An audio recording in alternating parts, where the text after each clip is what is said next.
My work and my play take me to all 50 states, but Alabama is still my home. Alabama is where I live, and Alabama is where I vote. I'm Taylor Hicks, and I want you to be a registered voter and to have a qualified government-issued photo ID so you can vote too. Alabama has so much to offer. Let's do all we can to make her the best state she can be.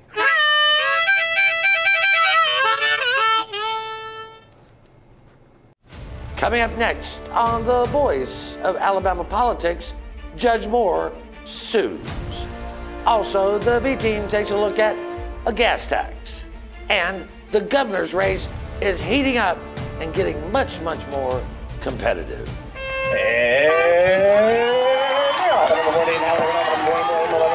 No sound out there ahead of the race on Hanford right now. It's number 14 now lead. Number 24 is in second place from 11 number 18. They got the pedal to the metal to the race around the track. It's number 14. Number 24 is down lead. We got a 4 big pile up in the third turn. And then Piggy pile up in turn 3. This must be the wrong governor's race. Suffering succotash. All this and much, much more coming up next on The V.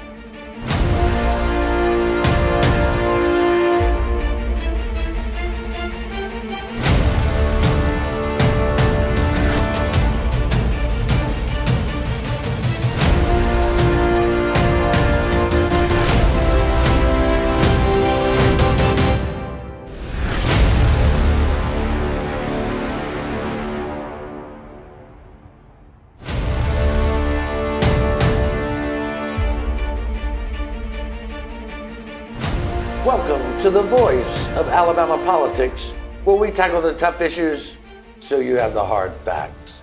I'm your host, Bill Britt, and as always, I'm joined by the V-Team. Welcome all. Hello. Good morning. Hello. Jack, you know, we keep year after year after year talking about the possibility of having a lottery.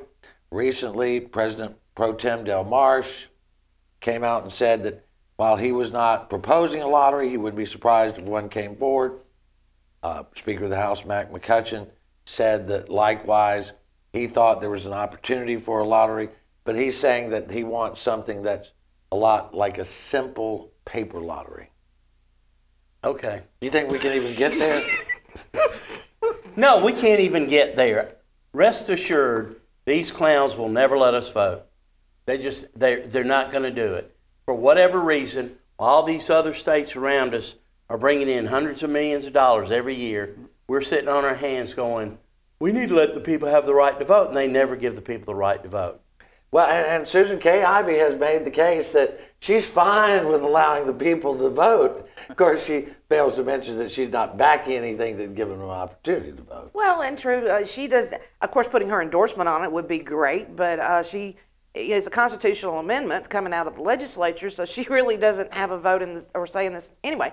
But putting her name on it might be nice, but she's not going to do that. No, they're not going to risk anything, Josh. But I think the most amazing thing, and we've all talked about this, you wrote about it this week, is that there is no such a thing as a simple lottery. Right. Can you kind of break that down for the viewers? Yeah, it's the term, you hear it all the time, and there's this attitude, and I think they believe that because they want to prevent this idea that we're going to have gambling out there. You know, they're going to pass something where gambling is legal, and you can walk into a casino in Shorter or some other place in the state here. Although you currently can do that in 3 locations. But beside the fact so they want to limit this down to what they call a simple lottery bill, which means we would just have a paper lottery here. There's no such thing as that here in this state, and it's because we have a federally recognized tribe in this state, the Poarch Creek Indians.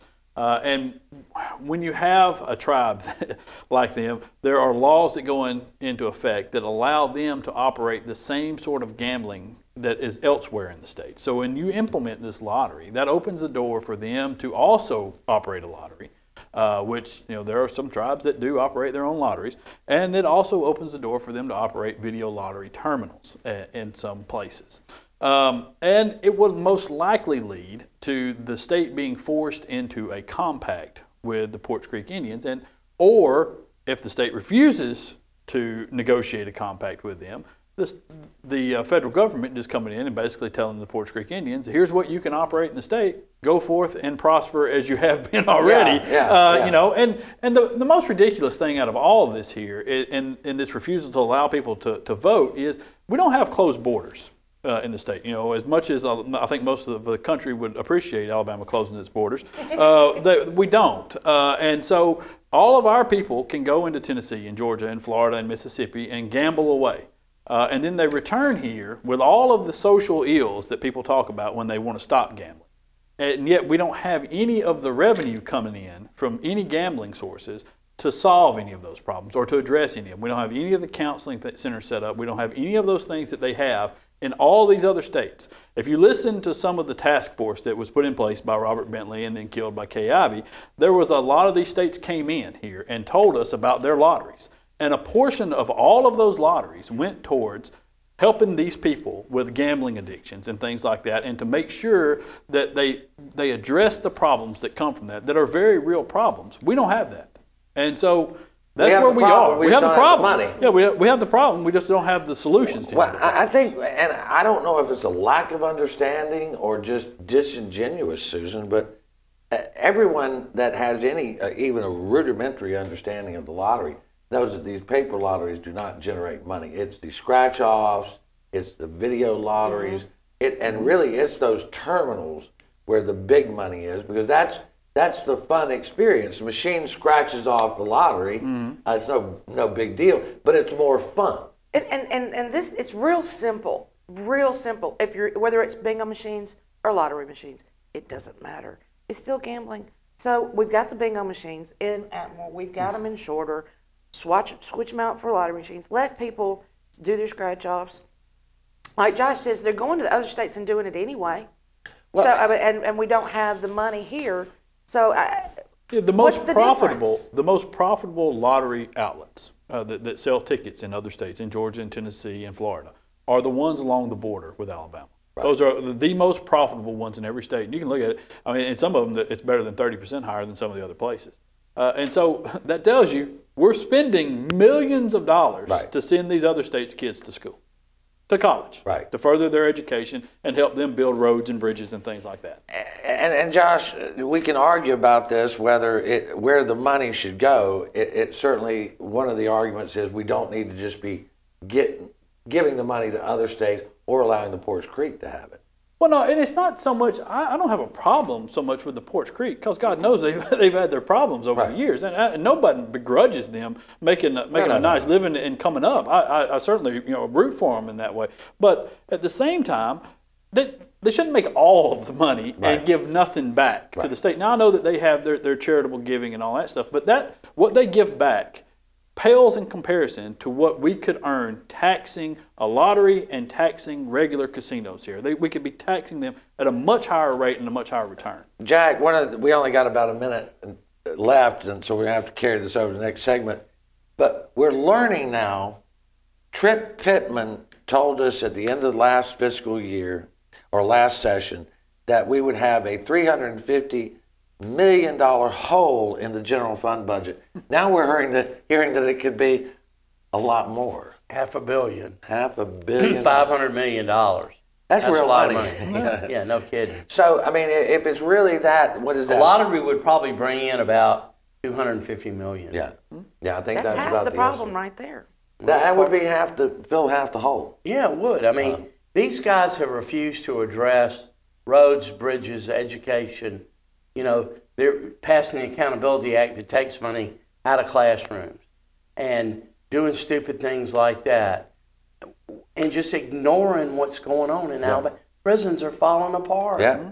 I mean, it's just, I just can't even get started on it. Well, it gets me because so frustrated that they won't address it. Yeah, and we're going to have to leave it right there. You're watching the voice of Alabama politics. We'll be right back. We'll pick this story back up, right? Sure. We'll talk about the frustration and what we need to do next.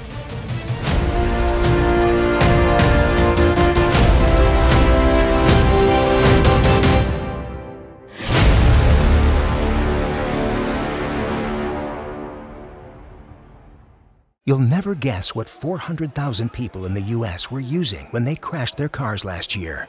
No, not this. This. Distracted driving will kill you. Drive safe, Alabama. A message from your Alabama Department of Transportation. Hey, I'm Rick. And I'm Bubba from the Rick and Bubba Show. And if you know anything about us, you know we like to have fun. However, there's one thing that's no laughing matter. We believe that everyone should be registered to vote, and they should have a qualified government-issued photo ID. In order to have your voice heard and your vote counted, you must be registered to vote and have a photo ID. Join Bubba and me and register to vote, and let's work together to make Alabama all it can be. 2/3 of drivers who died in car crashes chose to ignore this warning. Seatbelts save lives. Drive safe, Alabama. A message from your Alabama Department of Transportation.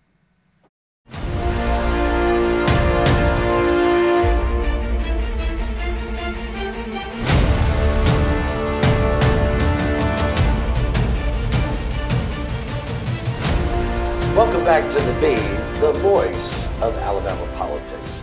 I want to stick with what we were talking about, Jack, and I feel your frustration. We all feel it, and I think our politicians should feel it most of all, but they don't seem to. And it's an election year, and you know nothing Right. is going to happen. Right. Anything controversial is going to be passed maybe the next session with a new crowd. Well, the interesting thing to me is that we are led to believe that it's going to be about 350. Now we're hearing it's around 500,000 million and 500 million, $500 million, and there's no plan to address it, Susan. No.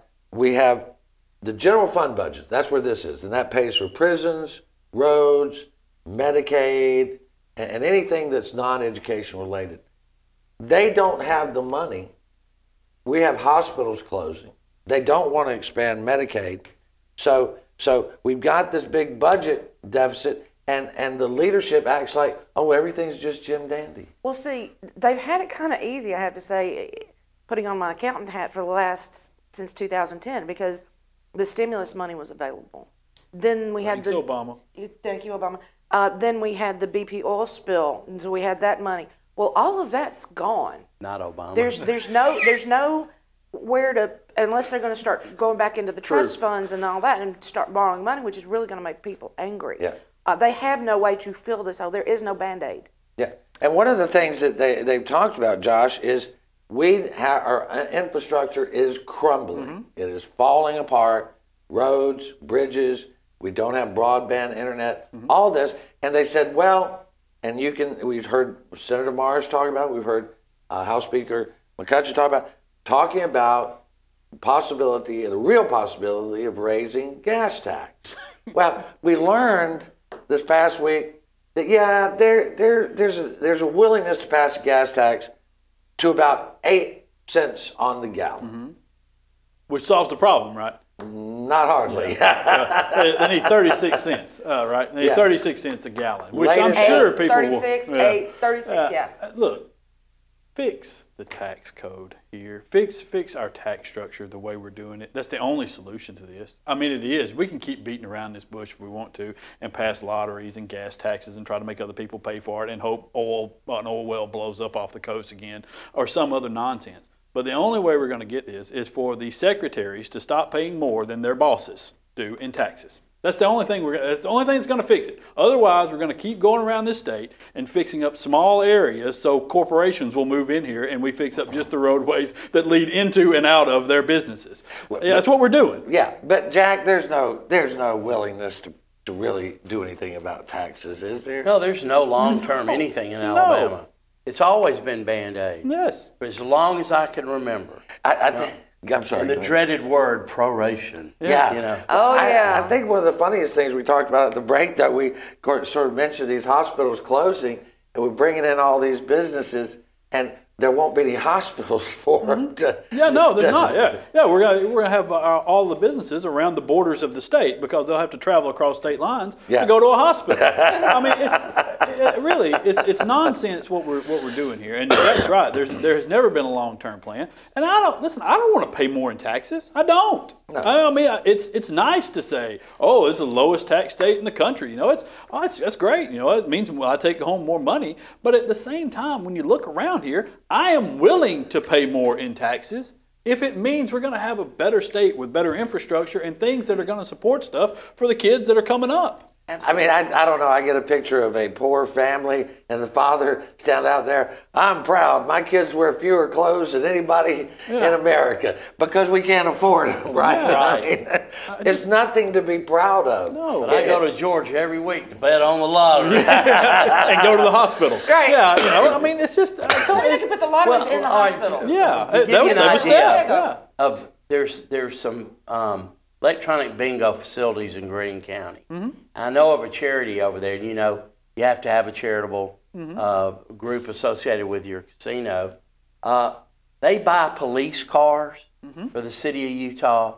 They had a back-to-school drive where they provided all the children with school supplies because parents over there are poor. I mean, some of these bingo charities do really good work. Yeah, they do. And that's not help over their there. Communities. That's here in Montgomery. You know, I mean, I've been in classrooms where they didn't have enough books for the kids. I know. You know, where kids are lined up against the wall because they don't have enough desks. Yeah, Wait a minute, we nonsense. just had a school burn that was condemned years ago. We're still sending children to Well, it. and there you go. That might have been a little suspect. Yeah, right. Well, we well, wondered about that little lightning strike. Yeah, exactly. Jewish lightning there. But the blue clear sky. I want to get to a couple other things before we run out of time here on this one.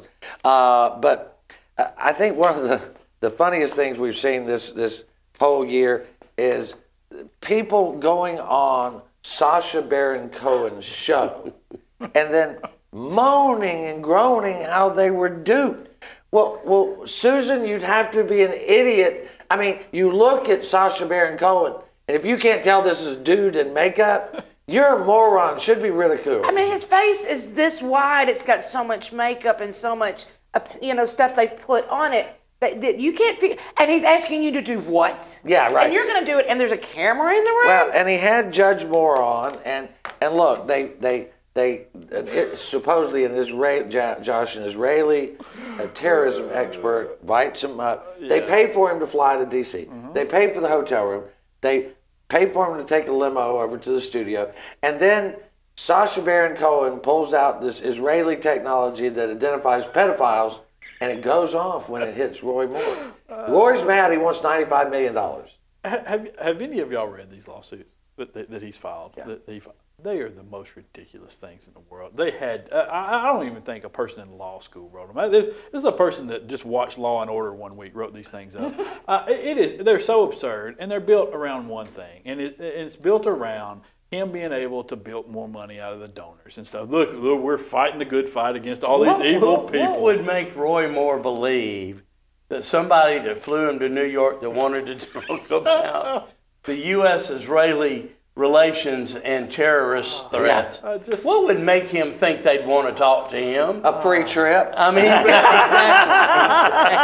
The ego. Come on, Judge Moore, you're not a bad guy. No. You got to just wake up and realize you're not relevant anymore. And the thing is, and it's even sillier to file a lawsuit, it was a joke. You were the butt of a joke. Yeah. That is not the worst thing that ever happens in life. That's the whole purpose. Yeah. That's the whole purpose of these lawsuits, to get more money. If you don't act like a joke, you probably won't be the butt of a joke.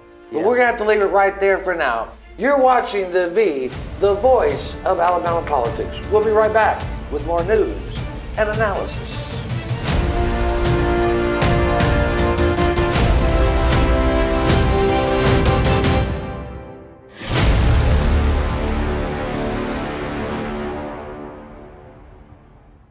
You'll never guess what 400,000 people in the U.S. were using when they crashed their cars last year. No, not this.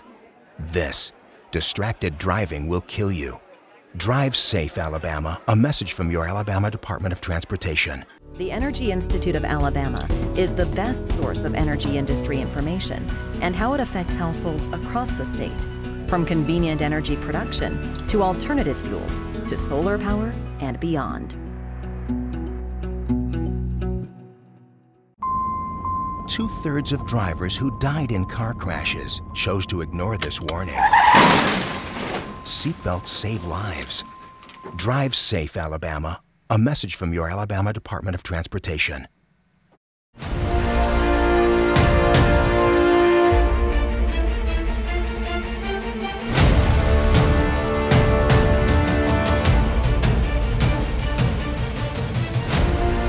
Welcome back to The V, the voice of Alabama politics. Jack, the day that the Court of Criminal Appeals filed their opinion in the Mike Hubbard case, finding him guilty on 11 of the 12 counts that he was convicted of in Lee County, Bentley appointee Steve Marshall, who now serves as the Attorney General, he came out and basically held up that opinion and said, this is why we need this committee on reform and clarify the ethics laws. They want to reform and clarify them in the same way that Jesse James wanted to boost your bank account and make sure that it balanced. I mean, this is what they're going to do. They're going to rip the ethics laws apart, and they're using this Court of Criminal Appeals opinion to do it. It's very simple to put yourself in public service.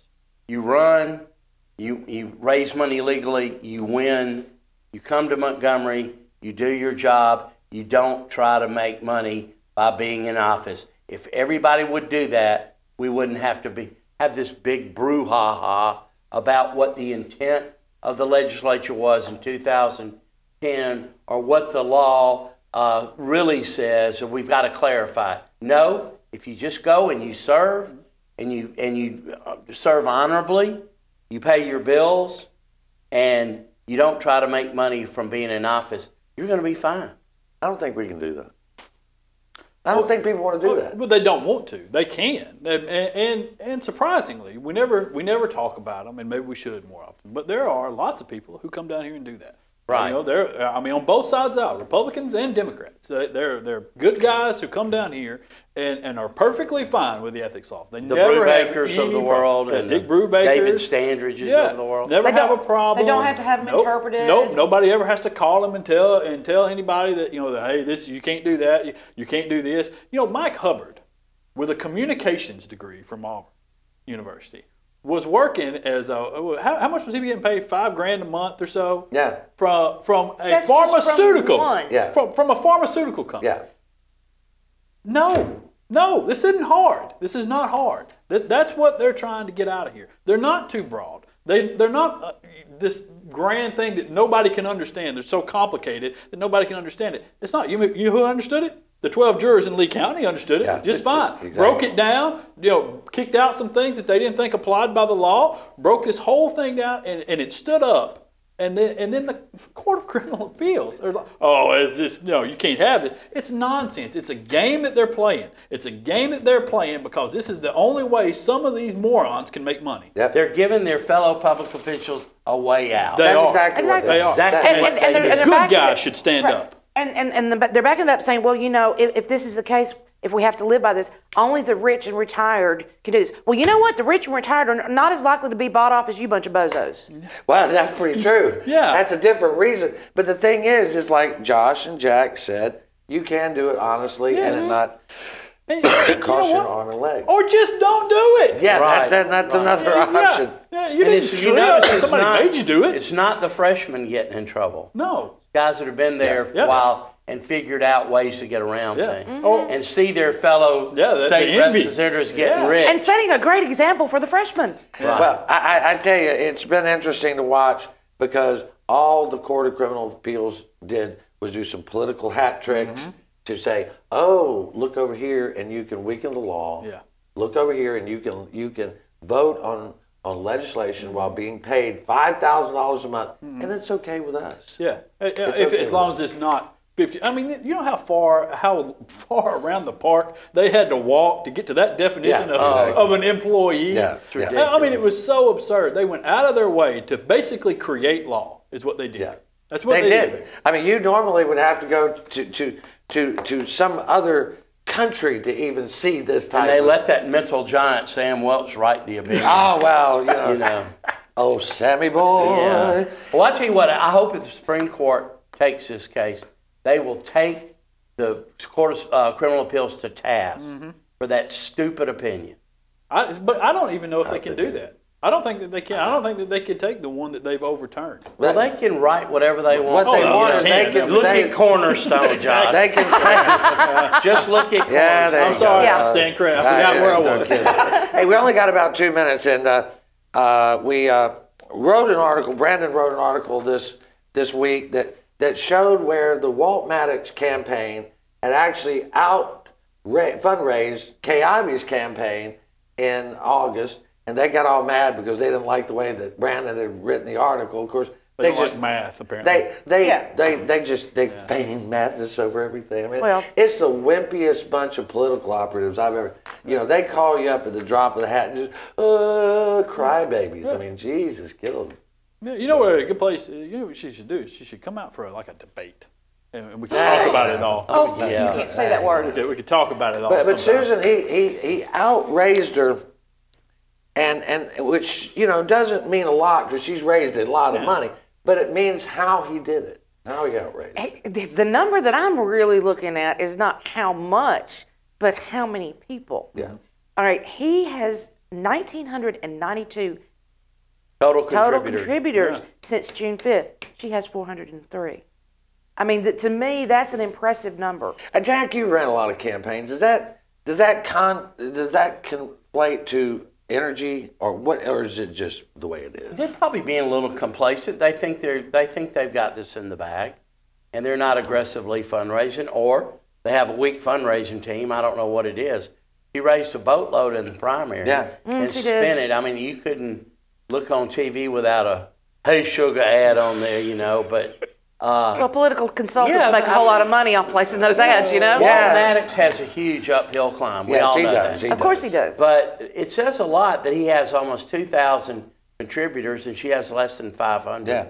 Well, but it shows that that one of them is getting funded by the people, and the other one is getting funded by the rich. The rich. Yeah. Well, and the other thing that it kind of indicates is if there is a slip up, if there is something that that Kay Ivey is hiding, and it kind of comes out, and there's a big problem here, then Maddox has the momentum and the people behind him at this point to take advantage. Well, they act like they've got something to hide because they will not let you talk to her for more than 6 minutes.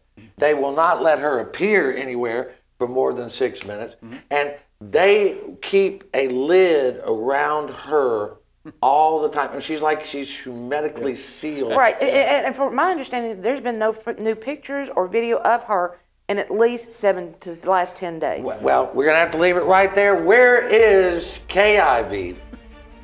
I don't know.